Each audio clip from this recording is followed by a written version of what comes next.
Pour ce premier Vue du banc de la saison, je vous propose de nous intéresser de très près à un problème qui préoccupe tous les acteurs de rugby depuis plusieurs années. Les commotions cérébrales. Au passage, au nombre de 124 en top 14 la saison dernière. Oh, reconnaissons-le, le rugby n'est pas le seul sport concerné par ces accidents de jeu qui mettent en danger la santé des joueurs et des joueuses. Le hockey sur glace, le football, le cyclisme le sont également, tout comme les sports de glisse, de combat ou l'équitation, pour ne citer que. C'est en tout cas un enjeu de santé publique qui concerne tout de même aujourd'hui en France pas moins de 5 millions de sportifs, tous sports confondus. Le rugby français, déjà précurseur dans la détection de ces commotions cérébrales depuis 2008, a vu son dispositif renforcé par World Rugby en 2024. En effet, les instances du rugby international ont rendu obligatoire le port du protège-dents connecté, appelé désormais protège-dents instrumenté, lors des matchs internationaux et des championnats professionnels.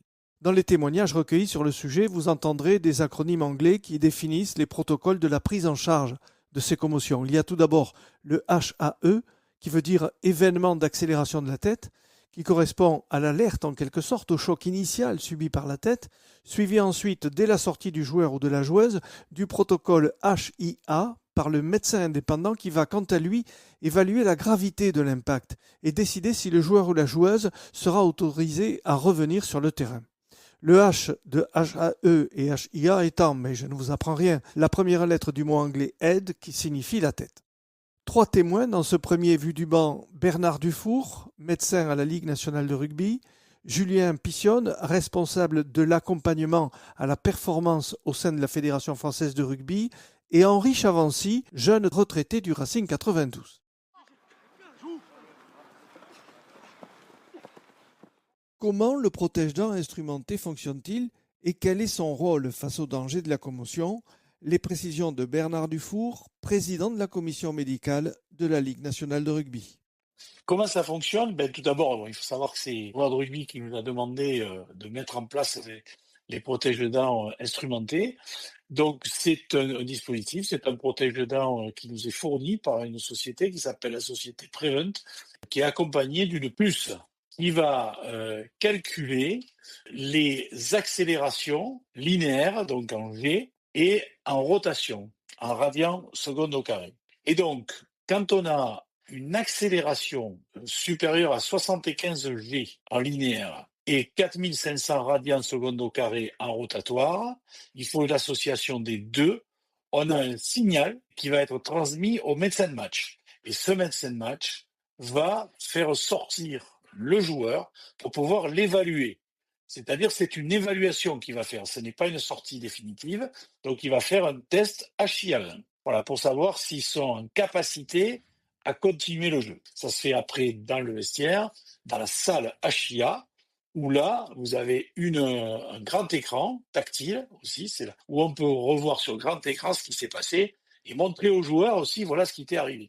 Ce qui est souvent très instructif et ce qui, au départ, on a parfois une contestation du joueur pour sortir, puis quand il se voit à l'image, il s'est dit oui, là, j'étais pas clair, là. Les nombreuses commotions cérébrales enregistrées au cours des dernières saisons ont engendré une véritable prise de conscience chez tous les acteurs du rugby pro, poursuit Bernard Dufour. Depuis que nous nous occupons des commotions cérébrales, et je dirais que c'est de plus en plus le cas.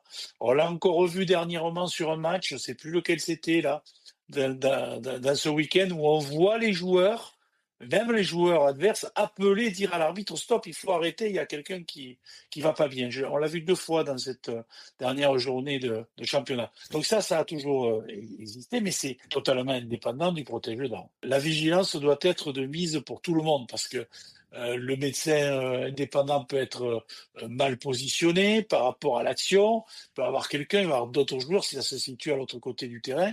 Donc c'est pour ça que l'intérêt d'avoir des joueurs qui signalent, l'arbitre qui signale, l'arbitre de touche qui signale. Donc ça, c'est toujours intéressant et on le voit de plus en plus. Et de toute façon, là maintenant, je crois que c'est totalement établi. Tout le monde a bien pris conscience de l'intérêt de s'occuper des commotions cérébrales. Dès que le protège-dents instrumenté que nous allons appeler PDI donne l'alerte, il est donc impératif d'agir très vite. Ce signal est transmis par l'intermédiaire, alors ça, je ne sais pas si tout le monde le sait, mais par l'intermédiaire de l'arbitre, qui porte sur lui un répéteur. Comme il est au milieu des joueurs, le signal va sur le répéteur qui est porté par l'arbitre, c'est retransmis et ça arrive sur un iPad qui va recevoir les signaux et à ce moment-là, une alerte qui va se faire. Et donc, cette alerte, le médecin de match est devant et il va pouvoir faire sortir le joueur. C'est donc l'arbitre qui est prévenu en premier. L'arbitre, il ne sert que de relais. S'il n'y avait pas ce côté technique, on aurait du retard dans le signal. C'est-à-dire qu'il faudrait que le joueur passe près du médecin de match pour que ça signale. Alors que là, en passant par l'intermédiaire de l'arbitre, ça permet d'accélérer le signal. Reste tout de même une question essentielle pour le président de la commission de la LNR. Est-ce que le protège-dents instrumenté va apporter des informations supplémentaires pour diagnostiquer les commotions cérébrales? Parce qu'au début, tout le monde était un peu contesté un petit peu, oui, ça ne servait à rien. Le fait est que combien de commotions cérébrales ont été diagnostiquées uniquement par le protège-dents? Et c'est ça qui est intéressant. Parce que si ça marche, mais qu'en même temps la vidéo l'avait vu, quelqu'un avait remarqué, le médecin de match l'avait vu en regardant la tablette Vogo, je me suis dit, on a un truc de plus, mais ça sert à rien. Cette année, c'est qu'on a eu 9 commotions cérébrales qui ont été détectées uniquement par le protège-dents instrumenté. Ces commotions cérébrales ont été réévaluées au niveau vidéo, et sur la vidéo, on n'a pas vu de signe de commotion cérébrale, alors que cette commotion cérébrale a été effective.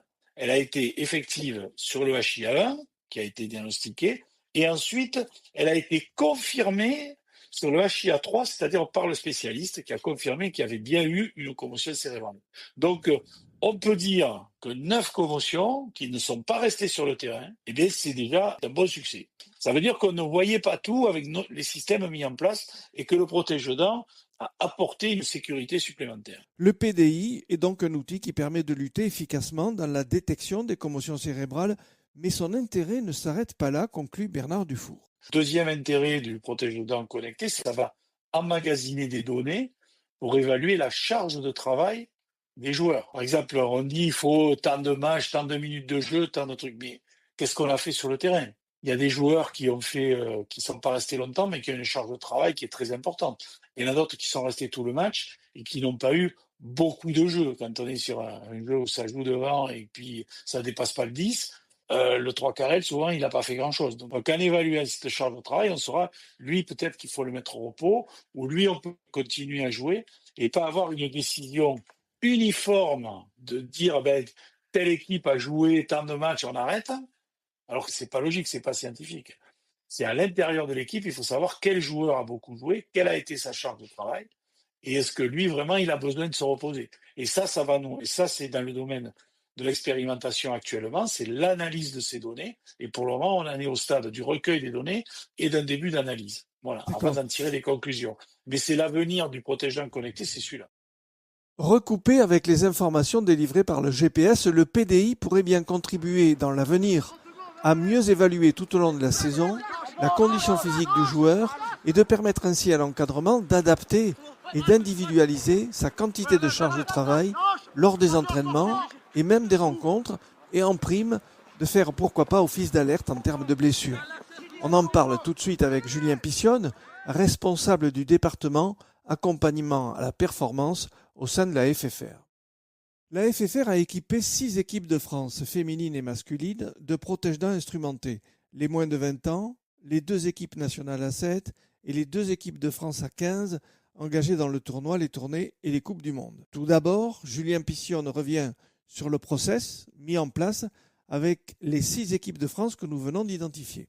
Ce qu'on fait, nous, sur tous les événements accélération de la tête, on sort les vidéos qu'on met à disposition au staff. Ça, c'est ce qu'on fait, par exemple, avec le 15 de France féminin. Et après, à l'encadrement sportif, dans son ensemble, d'analyser ce qui s'est passé, si c'est un problème technique, etc. Et donc après, c'est soumis à une interprétation de l'ensemble des experts, que ce soit les techniciens, les entraîneurs, que ce soit le staff préparation physique, que ça soit bien sûr le staff médical. Donc en fait, c'est vraiment, on commence à construire cette démarche-là. De là à dire que ça a un effet maintenant, pour le moment, non, mais c'est le début de l'histoire encore une fois. Mais vous leur On mettez est tous les éléments en main, quoi, c'est ça. Voilà, mais on est convaincu que cette approche aura un effet par la suite, au fur et à mesure qu'on aura un historique, une connaissance, et qu'on pourra aussi bien individualiser à l'image de tout ce qu'on peut faire dans les autres secteurs. Mais c'est un vrai sujet, et surtout encore plus sur ce domaine-là, parce que c'est fortement associé aux aspects, bien sûr, physiques, mais aussi techniques. Et donc, ça pourra être aussi intéressant d'associer peut-être des erreurs techniques ou des défauts techniques à des mesures d'accélération de la tête systématiquement plus élevées. Le 15 de France féminin, qui vient de disputer la Coupe du Monde, a travaillé en étroite collaboration avec les chercheurs du CNR, notamment sur la zone plaqueur-plaqué. Le staff du 15 féminin, dans leur préparation à la Coupe du Monde, avait demandé des analyses, des orientations des accélérations de la tête systématiques en fonction des filles, qui étaient en lien avec aussi certainement des techniques de plaquage, pour pouvoir en effet sensibiliser les joueuses sur le travail technique à mener. Et je crois qu'ils ont vraiment, ça a été un fil rouge, il me semble, chez les filles. C'est un exemple. On espère que ça pourra être aussi fait dans les autres équipes. Mais en tout cas, c'est une piste de réflexion et une piste que nous, on est en train d'emprunter pour pouvoir être de plus en plus fin sur tout ce qui est lié au contact dans le rugby, à la fois sur les aspects qualitatifs, c'est-à-dire techniques, et sur les aspects quantitatifs, c'est-à-dire le nombre. Quand tu as des joueurs qui vont accumuler régulièrement 40, 50, 60 impacts match après match, on peut se douter que ça va avoir un effet sur leur état de forme à court terme et voire à plus long terme. Le PDI fait désormais partie des outils nécessaires au sein de tous les staffs en protégeant déjà la santé du joueur en prime et de la joueuse, mais en se rendant aussi efficace au plan de la technique individuelle. Il nous manquait un outil dans notre boîte à outils. Il en manque plein d'autres, hein, mais il nous en manquait un qui était de mieux caractériser le contact dans l'activité rugby. On pense que le protège-dents, ça peut être un petit game changer quand même si ça sera un élément complémentaire qui à lui seul ne va pas révolutionner, mais ça va être quand même, à mon avis, un petit changement tel qu'on a un peu vécu avec les GPS, par exemple. Ouais. Je pense qu'on verra, on en reparlera dans 5 ans ou dans 10 ans, mais ça pourra, je pense, modifier un certain nombre de choses. Et cette fois-ci, peut-être d'autant plus dans le cadre de la santé du joueur et de son bien-être, mais aussi autour de la performance, parce que si on le prend mieux en charge, il sera plus performant lorsqu'il sera sur le terrain.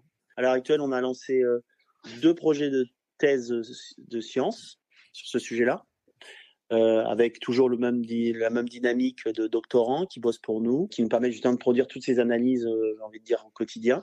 On a commencé une collaboration avec un de nos partenaires qui est Renault, qui est quand même spécialiste qui est spécialiste des chocs et qui travaille avec des laboratoires spécialistes de la biomécanique des chocs, pour essayer de voir s'il ne peut pas y avoir des passerelles entre la compréhension de ce qui se passe sur le terrain de rugby et puis ce qui peut se passer dans la voiture, ou du moins autour de la voiture pour un piéton, par exemple. On va tenter de mener des projets pour mieux comprendre en effet ce qui se passe au niveau de la tête lorsqu'il y a des contacts et des chocs. Notre dernier témoin n'est autre qu'Henri Chavancy, 3/4 centre du Racing 92, qui a mis un terme à sa carrière en juin 2025 après 26 ans de fidélité à son unique club. Il intervient désormais auprès des Espoirs Ciel et Blanc et prépare en même temps, au Centre de droit et d'économie du sport de Limoges, une formation de manager. Pour l'ancien Racingman, les données recueillies par le protège-dents instrumenté pourraient bien baliser le parcours santé du joueur pendant et après sa carrière. Le fait d'avoir toutes ces données-là, peut-être que si plus tard, par exemple, moi, je vais prendre mon cas personnel, si j'ai des soucis neurologiques dans 10 ans, 15 ans, 20 ans, 30 ans, peut-être qu'on peut aller rechercher justement toutes ces données-là, voir un petit peu tous les coups et les jets que j'ai reçus pendant toute ma carrière. Alors moi, les protégeants, ils sont arrivés à la toute fin, mais aujourd'hui, les jeunes qui commencent le rugby et qui bénéficient de cette technologie-là, peut-être que ça peut être une accumulation de données qui peuvent leur servir à peut-être pas justifier, mais en tout cas à expliquer peut-être des problèmes qu'ils peuvent rencontrer plus tard, etc. Donc de ce point de vue-là, oui, ça a du sens de collecter ces données-là sur le long terme. C'est vrai que on fait nous en tant que joueurs plus attention aux petits signes, aux petits symptômes qu'on peut avoir après des chocs, alors qu'avant on pouvait peut-être pas corréler les symptômes avec les impacts. Et en plus de ça, c'était un peu pas tabou, mais disons qu'on cachait un peu, on pouvait peut-être cacher un petit peu les effets négatifs qu'on pouvait Ouais. ressentir après des impacts, parce que déjà on voulait jouer, et aussi parce que peut-être que c'était un peu mal vu de se plaindre un peu plus qu'aujourd'hui. Alors qu'aujourd'hui, non, je pense que les staffs médicaux, alors moi je parle du Racing parce que ça, je connais que celui-là, mais en tout cas le Racing, ils sont très très attentifs à notre ressenti, à nos retours, et ils prennent vraiment ça au sérieux. Ça a énormément évolué de ce point de vue-là. Quand j'ai commencé le rugby, où c'était moins peut-être ça tapait moins, et voilà, mais j'ai le souvenir d'un match à Toulouse où Florian Fritz sort complètement KO, il n'arrivait même plus à marcher, et puis il re-rentre 10 minutes après, ovationné par le public. Je pense qu'aujourd'hui ça ne pourrait plus exister, et tant mieux. Vue du banc est terminé. Le prochain portera sur le plan de lutte de la FFR contre les violences et les incivilités dans le rugby.